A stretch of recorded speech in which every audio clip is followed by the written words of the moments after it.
One day in February 1897, a Russian writer, Leo Tolstoy, was going through his daily chores. Getting up with the sunrise? Done. A vegetarian breakfast and a morning walk through the beautiful gardens of his estate? Done. A chat with his servants or peasants working the field? Optional, but also completed that day. Gymnastics to sustain his physical shape? Similarly, done. Now it was time to tidy up his office. Tolstoy began dusting off bookshelves, moving from one object to another, from one piece of furniture to the next. But suddenly he came to an abrupt halt. In front of him was his sofa. It looked the same as it always did. Black leather, large, if a little worn from decades of use. But Tolstoy seemed perplexed by it. You see, he was trying to remember if he had already dusted it off, and he couldn't. No matter how hard he tried, he could not recall whether he had approached the sofa just moments ago. His seemingly capable mind, the mind that had already produced War and Peace and Anna Karenina, could not recapture what occurred just mere seconds in the past. It is as if this past had not happened at all. He was there, he must have lived it, and yet he had no memory of living through it. His mind was elsewhere. And I'm sure that this sounds familiar to you. How many times have you done something completely automatically, operating on pure habit? Think about the times you walked home from school or from work without noticing a single thing about your surroundings, living fully in your head. I imagine it happened countless times. And it is only natural to be this way. We live in the age of information overload, of big data, and as the demands and pressures on our attention increase, we have to rely on habit. We have to automatize our daily lives. Life becomes habitual, unnoticeable, happening largely without us even paying attention. And Tolstoy felt uneasy about it. Here's what he wrote down in his diary that day. As I was walking around, dusting things off in my room, I came to the sofa. For the life of me, I couldn't recall whether I had already dusted it off or not. Since these movements are habitual and unconscious, I felt that it was already impossible to remember it. If I had, in fact, dusted the sofa and forgotten that I had done so, i.e., if I had acted unconsciously, then this is tantamount to not having done it at all. If someone had seen me doing this consciously, then it might have been possible to restore this in my mind.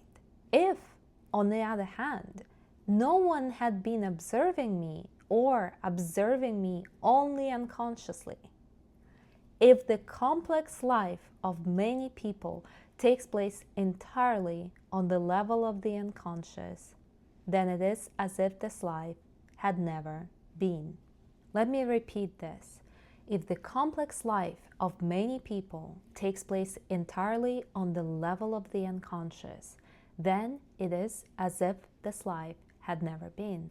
Automated, habituated, our mind lost elsewhere, we are living lives that had never been. A life so automated, it could barely count as one. At this point, you might be thinking, but what is so bad about automating certain aspects of our lives?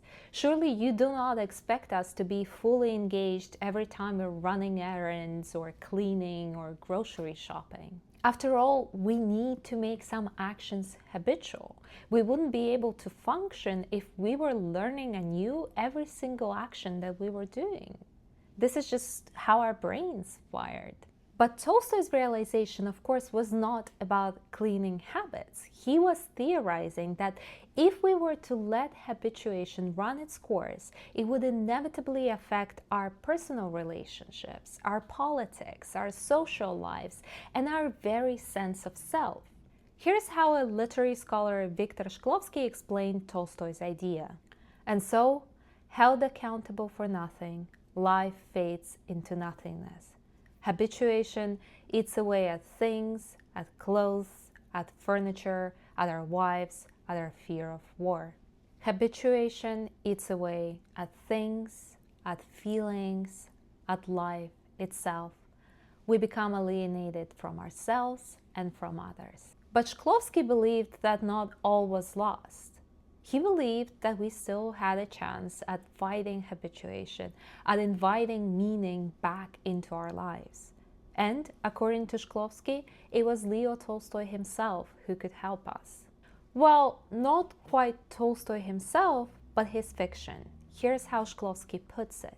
In order to return sensation to our limbs, in order to make us feel objects, to make a stone feel stony, man has been given the tool of art. Art, it can make us notice things again. According to Shklovsky, good art grounds our attention by making its subjects feel fresh, new, seen as if for the first time. Art, good art in this case, forces us to look at these subjects very carefully. It spends its time with them. It examines them closely. Shklovsky called this feature of art defamiliarization or estrangement, остранение. By estranging objects and complicating form, the device of art makes perception long and laborious. According to Shklovsky, Tolstoy often writes as if he is seeing something or experiencing something for the very first time. He does not call a thing that he is describing by its name. He does not even use conventional names for its parts. Often, Tolstoy does this to highlight how unnatural and immoral the things he is writing about are. He wrote in this manner about all forms of violence, about physical punishment, about the penal system. By defamiliarizing such phenomena, Tolstoy encourages his readers to question them. However, Tolstoy did not only estrange things that he abhorred.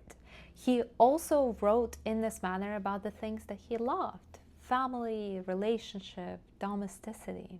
In one of my personal favorite scenes in Anna Karenina, two sisters and their mother, the Sherbatskys, sit down to make raspberry jam. It is a very simple moment. There is nothing special about it. But it is precisely in this simple and intimate scene that the value of domesticity is crystallized. And it is accomplished through a very subtle use of defamiliarization. Listen to how Tolstoy describes one of the sisters, her name is Dolly, stirring the jam, and pay particular attention to the freshness of our perception here. Getting up, Dolly began drawing the spoon carefully over the foaming sugar, tapping it now and then to knock off what stuck to it onto a plate, which was already covered with the bright-colored yellow-pink scum with an undercurrent of blood-red syrup. How they'll lick it up with their tea, she thought of her children, remembering how she herself, as a child, had been surprised that grown-ups did not eat the best part, the scum. So Tolstoy here restores the richness and the value of domesticity by describing Dolly's actions in vivid detail. He avoids using conventional names for the things that he's describing and refuses to make any shortcuts. Instead of simply calling it jam, he speaks of foaming sugar, of the bright-colored scum, the yellow-pink scum with the undercurrent of blood-red syrup. And again, the scene unfolds almost like a film, with the zoom becoming progressively closer. First, we take in the entire setting, then we observe Dolly getting up, then we watch the movements of her arm as she's stirring the jam, and then we only see the spoon tapping the plate. Finally, the zoom in is so close that the only thing we see is a kaleidoscope of colors: pink, yellow, and red. The scene also has its own tempo, which is set by the tapping of the spoon. Time seems to slow down, to warp as memories of childhood come in. The beauty of home, of domesticity, of family is captured perfectly by this defamiliarized description of jam making. And just like that, life gets some of its texture back. According to Shklovsky, art defamiliarizes life in order to make us remember the important things, the immorality of cruelty and of violence, the beauty of home and of love and of family. Art erases the habituation that clouds our minds and our judgments. It can make us live in the here and now. It can return sensation and meaning to our lives. So, to return to Tolstoy's quote, if the complex life of many people takes place entirely on the level of the unconscious, then it is as if this life had never been. Here's Tolstoy's advice to us. As you are facing the next challenge of inattention, of habituation, do not encounter it abstractly, Tolstoy suggests. Face it in the here and now. Question even the most habitual things. Experience life as if for the first time, because it is, in truth, your first time living. Fight the dead-born drag of habit, of the familiar, of the veil that clouds your moral judgment. And, of course, keep reading Tolstoy.